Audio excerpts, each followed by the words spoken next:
En 2014, j'ai mis une association sur pied parce que je me suis confrontée à la création d'un centre de prise en charge pour la rééducation des enfants autistes.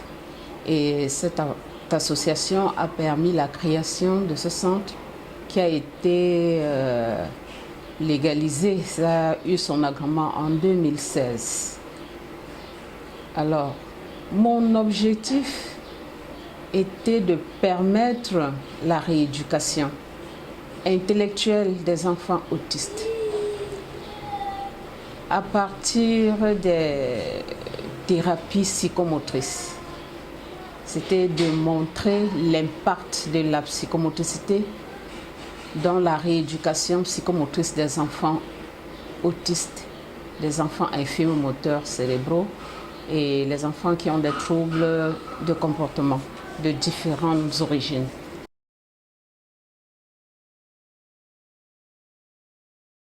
Certains médecins avec qui nous sommes en partenariat nous envoient certains enfants et certains parents, par ouï dire, arrivent et d'autres c'est par la plaque indicatrice qui se trouve dans des différentes entrées qui les amènent, qui les conduisent dans le centre, puisque le plateau technique en tant que tel n'existe pas au Cameroun, plus particulièrement à Douala. Le temps de rééducation ne peut pas se déterminer, tout simplement pour la simple raison que les handicaps sont différents. La prise en charge pour un enfant autiste prend aussi du temps qu'un enfant qui a un handicap d'affection, ce que nous appelons trouble psycho-affectif. Et devant un handicap qui touche le cerveau, on ne peut pas déterminer le nombre de temps que ça peut mettre. Chaque individu a ses fragilités et ses forces. C'est à partir d'une fragilité légère qu'on peut déterminer le nombre de temps. Et même quand un enfant quitte le centre de rééducation, tout simplement parce qu'il a parlé, quand il se retrouve au milieu des autres enfants, c'est-à-dire des enfants normaux, dans des écoles, le suivi, quand ça ne respecte plus les conditions d'affectivité, l'enfant se retrouve encore dans ce qu'on appelle... il crée des doublons, quoi. Il n'y a pas un suivi logique. Et du coup, il recommence à développer la peur, il rechute.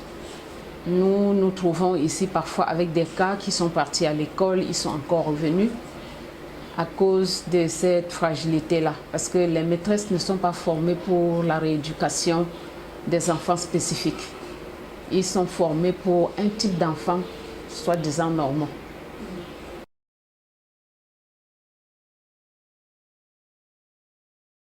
Alors, pour un enfant qui a commencé sa rééducation et que le parent constate que ça va un peu et qu'il va enlever, bref, les parents qui ont essayé, on ne les refuse pas parce qu'à un moment, c'est comme si on veut retenir le sujet.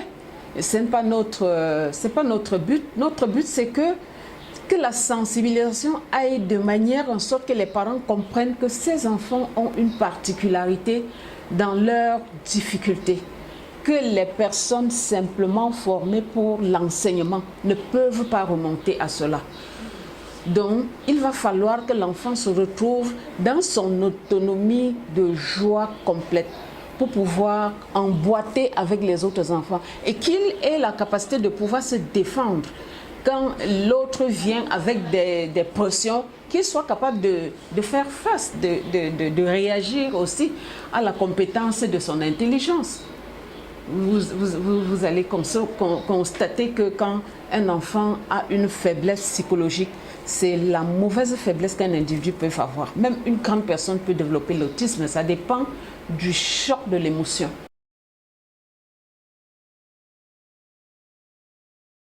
Ce n'est pas une maladie. Parce que quand nous parlons de maladie, Ça veut dire que nous avons la capacité de pouvoir dire quel genre de maladie la personne souffre.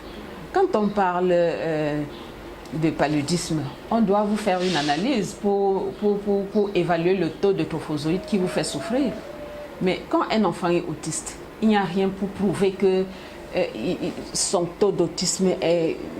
Bref, on est en train de faire des recherches, mais c'est un état du handicap. Ils peuvent être innés comme ils peuvent être acquis. Inné pourquoi? Parce que l'enfant qui naît autiste, si on peut justifier qu'il est vraiment né autiste, parce que c'est après un certain temps que le parent même accepte que l'enfant, si il ne fonctionne pas comme les autres. Mais quand il était né, il évoluait normalement et d'autres, ils sont nés déjà avec leur comportement d'absence de développement psychomoteur comme ça se doit. Et avec la recherche scientifique, on voudrait prouver que voilà, c'est telle maladie, on fait des prises de sang, des analyses de tous bords pour pouvoir faire un soin si c'est une pathologie ou une maladie. Bon, c'est quand on arrive au bout de tout cela qu'on dit peut-être c'est l'autisme. Parce qu'en fait, quand on dit autisme, c'est quoi? C'est une personne qui vit dans un bulle, qui est dans sa logique, qui ne fait pas comme les autres, qui n'est pas là par rapport à vous. Et il a sa manière d'aborder le monde dans lequel il s'est créé lui-même. C'est ça l'enfant autiste.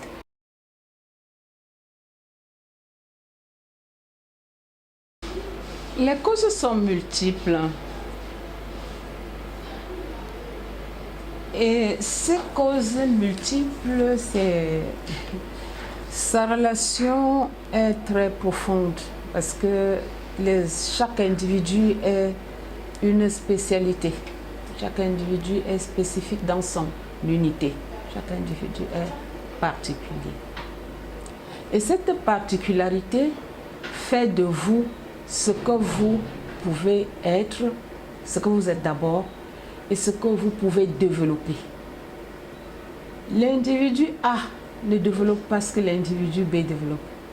Devant des situations de vie, les difficultés rencontrées peuvent agir sur votre personnalité à 50%.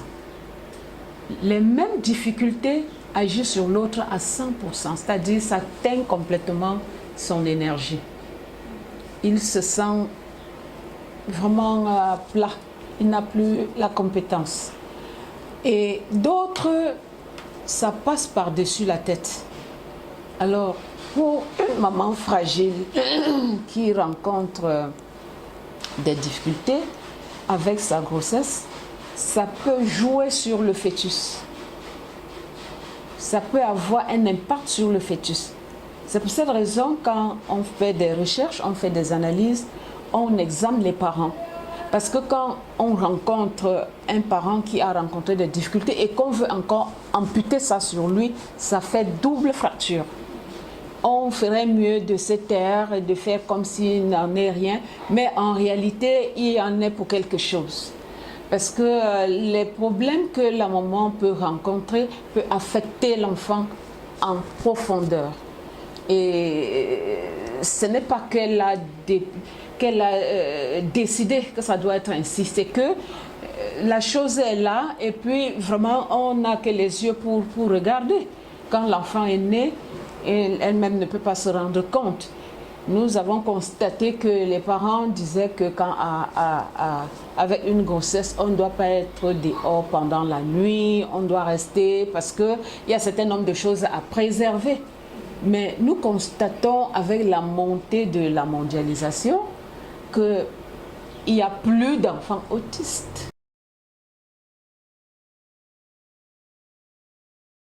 Oui, dans la rééducation psychomotrice, par exemple, vous pouvez constater que tous ces enfants qui sont dehors, bien même qu'on dit que l'enfant autiste ne doit pas parler, Ici, au centre Spremna, nous avons des enfants qui ont développé des comportements de parole, de comportements intellectuels, parce qu'on les rééduque pas seulement pour rééduquer, on conçoit des exercices comme ce que vous voyez par exemple.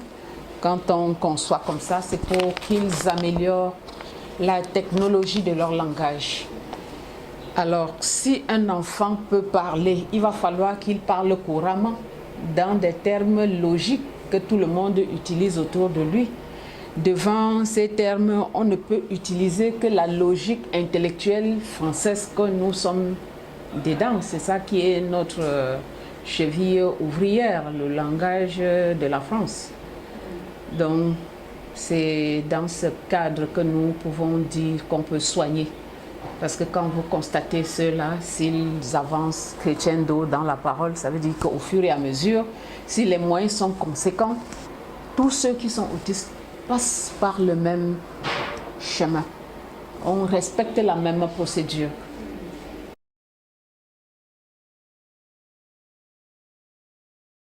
Le rôle de psychomotricien, c'est une stimulation objective.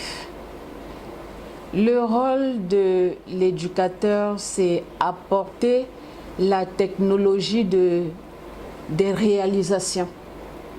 Si l'intelligence n'est pas stimulée, il ne peut pas retenir une donnée.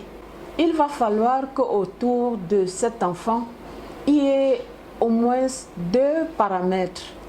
Le premier paramètre, c'est l'éducateur spécialisé.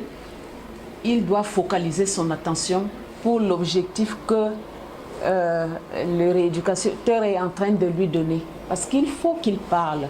Et cette stimulation va prendre des séances. Et on ne va pas se fatiguer. Parce que si on est déjà paresseux, c'est pas normal que vous embrassez cette logique. Quand d'entrée des jeux, vous constatez que c'est un travail assez difficile à réaliser.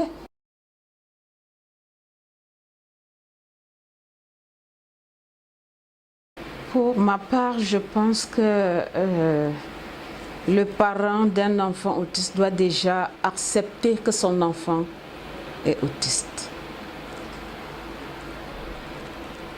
Il doit chercher en sorte que son enfant soit pris en charge.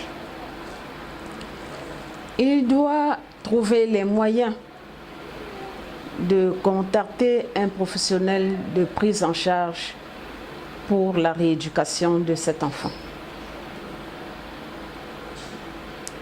Il doit sortir pour amener cet enfant